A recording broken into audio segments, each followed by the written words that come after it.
I think about $600 or $700 billion a year that the top 1% owes in America goes uncollected because they basically don't pay those taxes, refile over and over again. And the IRS, which has been defenestrated and neutered by the Republican administration, which basically doesn't believe rich people should pay their taxes, these very increasingly complex tax code results in tax filers among the wealthy that they don't have the skills or the personnel to enforce. In today's office hours, we discuss my fitness routine, how to hire and trust your first assistant, and whether high taxes are driving the wealthy out of cities. Our first question comes from Relation Routine 2926 on Reddit. They say, saw a picture of you entering a boxing ring or something like that. You looked ripped. What are you doing to work out, diet, supplements? I take fitness super seriously. It comes from a weird place. I grew up very, very skinny. When I got to college, I was 6'1". I was still growing. And by my sophomore year, I was 6'3", but I was 6'1", like 140 pounds.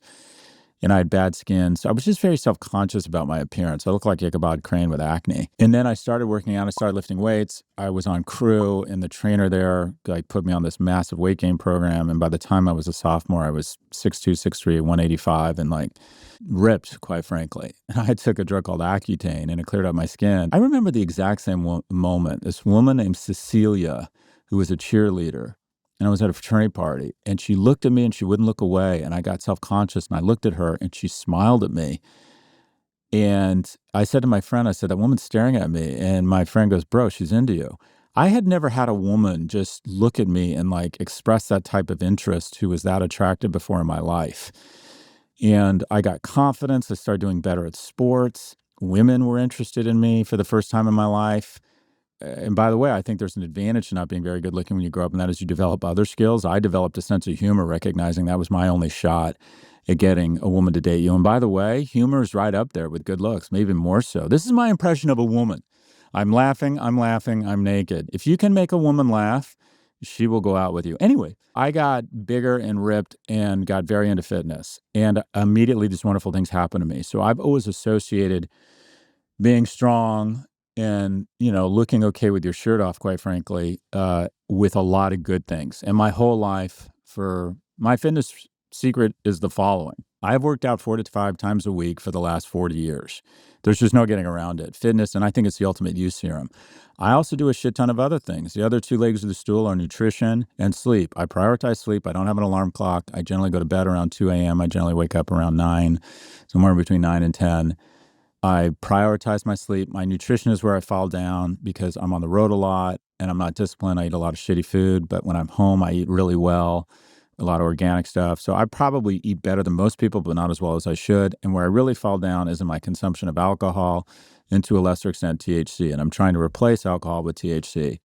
But I spend a lot of time thinking about my health, also supplements. I am on vitamin D, fish oils, NAD treatments, both intravenous and capsules.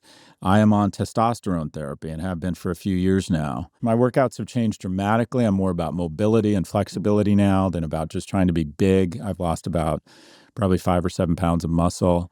I prioritize fitness. If I used to do CrossFit, I find my joints can no longer handle that at the age of 60. So I do something called, I do have a tonal, or the equivalent of a tonal, an amp. I have a squat rack. And I do, kind of CrossFit-like circuits. I try to limit my workouts to no more than 30 minutes such that I don't hate them. But I try to do something at least 4 or 5 times a week. Sometimes I go 6 or 7 because I know I'll be traveling. But exercise, huge component of it. I take supplements. I try to eat fairly well, trying to reduce the amount of alcohol intake. And when I'm eating something that I know tastes good and is healthy, I try and load up on it.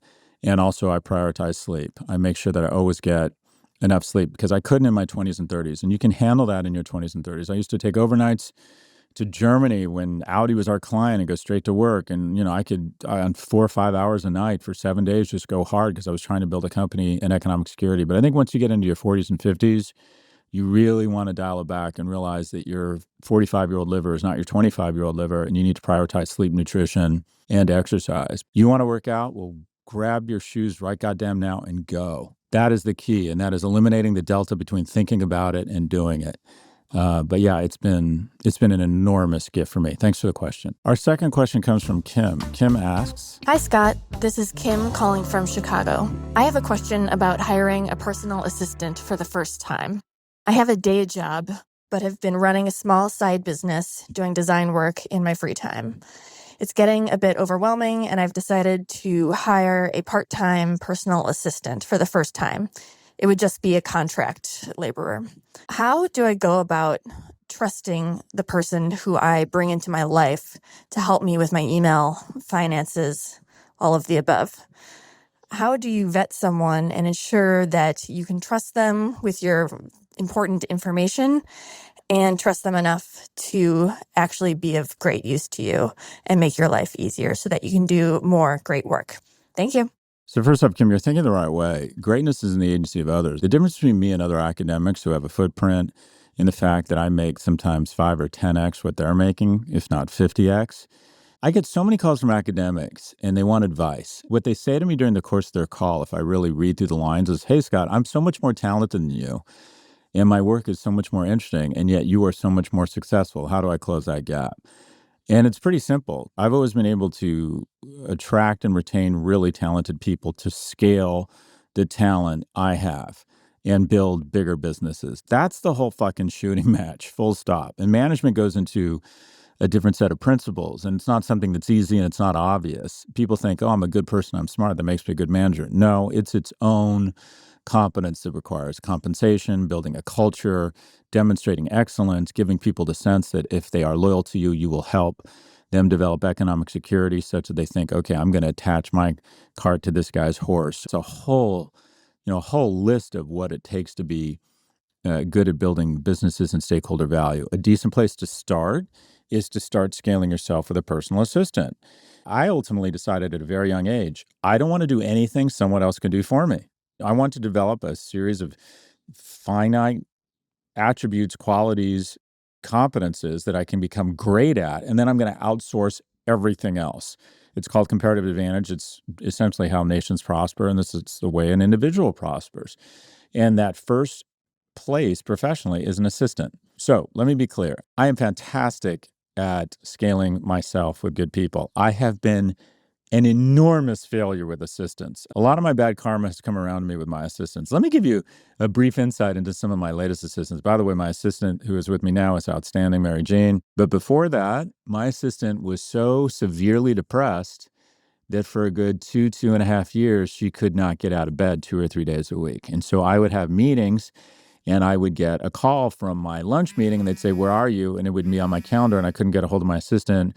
And then 2 days later, I would find out that she hadn't gotten out of bed because she was so severely depressed. I should have got another assistant, which I eventually did, but I kept her on the payroll for a good 2 years because, there by the grace of God go I. And assistants make good money. They don't make great money. And it was pretty easy to look at my life, look at hers, and realize that it was kind of easy to have empathy for what she was going through. Anyways, before that, my assistant, who was good, but she was difficult for outsiders. And I got some red flags I should have listened to, but it ends up that she was taking my credit card, or here's a fun story. My CFO comes into the office and says, what are these charges? I'm like, I have no idea. I've never seen these before. And she said, well, your assistant, who shall go nameless right now, has been going to pharmacies, it appears, around New York and ringing up bills for everything from toys to cosmetics and then signing for them at her apartment. And it ended up that she was addicted to opiates and would go to different doctor's offices around New York, get a prescription, and then on her way out with my card, buy a bunch of shit that she'd have delivered to her apartment. And if it sounds kind of inconsequential, have empathy for someone under the influence of drugs, it amounted to about $110,000 or $120,000. And as soon as she felt the heat that, quote unquote, our CFO was closing in on her, she went into rehab and wouldn't talk to anybody, and then called us and said that she was suing us for the violation of the American Disability Act. Anyways, we basically said we're going to turn it over to the Manhattan DA unless she dropped the case, at which point she did. Anyways, those are my assistants. How are yours? I can't lecture you on this. I think probably the vetting is similar to vetting on any employee. I think interviews are almost worthless. I mean, occasionally, the bottom 10 or 25%, you think, okay, this person's just not going to work here. And occasionally, even less frequently, the top 10% are just so outstanding, you want to give them a shot. I get fooled all the time in interviews. What you want is arm's length references, and that is people they didn't give you, people you find through LinkedIn or through your network that know this person, that have worked with them, that will give you an honest appraisal, including, like, this person sucks, or I wouldn't work with this person again. And any reference they give you is not going to say that. So trying to basically diligence the person, and also dating before you get married with an assistant. There's now all these services that connect you with a talented person in El Salvador to be in a remote assistant. And with AI, you can now have, my assistant is essentially remote now, or is remote, but try them. Be clear that first few months, you're going to lose time. He's not only not going to save you time, you're going to lose time because you've got to get them up to speed on your bank accounts, your credit cards, the way you work, copy them on everything, have them listen in on stuff, give them feedback. Constructive feedback without pissing them off or making them afraid to make decisions without checking with you first. Most people can't scale because they think that someone's just going to show up and be able to read their mind, or they're not going to take the time to train them. Also, you got to be fairly Darwinian. If in the first couple months it's just not working, cut them loose. It's got to be someone that's a fit with you personally, professionally, but you are going to have to spend time upskilling this person. Greatness is in the agency of others. Support for the show comes from Upwork. Navigating today's economy is a lot. Tariffs, tight budgets, hiring freezes, and we haven't even mentioned interest rates. But if you're building a business right now, there's one move that can actually help you stretch your budget. It's called Upwork. Upwork is a hiring platform designed for the modern playbook. You can find, hire, and pay expert freelancers on Upwork, and they can deliver results from day one. Perfect for businesses on tight budgets, fast timelines, and zero room for error. No subscriptions, no upfront fees. You only pay when you hire. Posting a job is fast, free, and simple.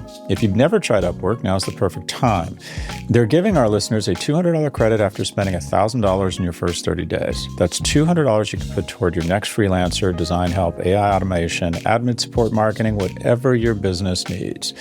Visit upwork.com/save right now for this offer. That's upwork.com/save to get a $200 credit put towards your next freelancer to help grow your business. That's upwork.com/SAVE. Upwork.com/save. Don't wait. This offer is only valid June 24th through August 5th, 2025. Our final question comes from Reddit. MT David asks, you said high taxes are part of why you moved to Florida, and I assume the same goes for your decision to leave the UK. When will Democrats realize that if you raise taxes too much, people and businesses will just leave? The NYC mayor outcome will be interesting. Sounds like expensive proposals. At what point will that force more like you to abandon high-tax cities? There's different instances of where it backfires on people and where it doesn't. I didn't move to the UK for taxes, and I'm not moving back. Essentially, U.S. taxes follow you around the world. So I pay, because I don't make very much, i.e. none, capital or no money in the UK, I don't really pay any taxes in the UK, and your U.S. taxes follow you everywhere. And basically, whoever has the higher taxes, you pay the highest of the two, but there's treaties such that you don't double pay.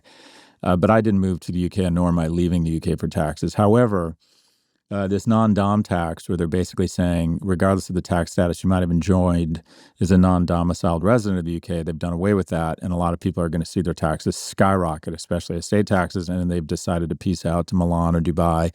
And my guess is the Treasury is going to end up with less money than they would have before the non-dom change because of the loss in consumption revenue and real estate and property taxes. So raising taxes can absolutely backfire and result in a lower tax haul or lower receipts. But the trick is trying to figure out where that fulcrum is, right? I think it's important that states compete, and the fact that Florida and Texas, and I think Tennessee, don't have a state income tax, I like that because it forces other states to compete. And I think that's a good thing. And one of the reasons I developed economic security was I engaged in a lifestyle arbitrage where I went to Florida, about a 13% swing in taxes, which is big, and I was disciplined enough to take that 13% and put it into the market. Market went crazy, and boom, things worked out really well. A lot of that was timing, but some of it was discipline and the conscious decision to move to Florida and do a lifestyle arbitrage, which included lower taxes. The state treasurer for New Jersey read that, I think it was David Tepper of Appaloosa was moving to Florida, which was going to reduce the tax rolls by like 100 or 150 million bucks. That's how much he was paying in New Jersey state taxes. Had to call an emergency meeting and say, folks, we have to balance the budget. we're going to have to do something here. And the question is whether Mamdani's increase in taxes about people making over $1 million, what's the limit? What's the breaking point when more people leave and you end up with lower tax receipts than you would have had you not raised taxes? Right now, the top, with including state, federal, and city taxes, the top income earners in New York probably pay about 50%. He's talking about raising their taxes an additional 2% on people who make over $1 million. So I believe that there are probably easier ways to go about enforcing the tax code. I think a lot about taxes. The tax gap is probably the most missed opportunity, and that is about $600 or $700 billion a year that the top 1% owes in America goes uncollected because they basically don't pay those taxes, refile over and over again. And the IRS, which has been defenestrated and neutered by the Republican administration, which basically doesn't believe rich people should pay their taxes, these very increasingly complex tax code results in tax filers among the wealthy that they don't have the skills or the personnel to enforce. So if you just enforce the tax code, what is already owed, you might be able to close the tax gap. Mamdani's 2% tax increase, at the end of the day, at a minimum, they should have done some sort of elasticity or sensitivity analysis showing that New York is still worth it and that New York's wealthy. This wouldn't be the straw that breaks the camel's back and create an exodus of those taxpayers. So I think this just comes down to values and sensitivity analysis. And one, making sure that it's still the most attractive place in the world for the wealthiest people in the world, which is what New York is, and really understanding or having a firm grasp on whether or not this would be that breaking point. And then trying to figure out if there's better ways to raise revenues or cut costs, if you will. I don't know enough about New York City municipal finances to opine on. All I know is it costs about 12 times as much to build a mile of subway in New York as anywhere else in the world, and like 6 times as much as it does in Paris, and the French aren't exactly known for their efficiency. But anyways, thank you for the question. That's all for this episode. If you'd like to submit a question, please email a voice recording to officehours@profgmedia.com. Again, that's officehours@profgmedia.com. Or if you prefer to ask on Reddit, just post your question on the Scott Galloway subreddit, and we just might feature it in an upcoming episode.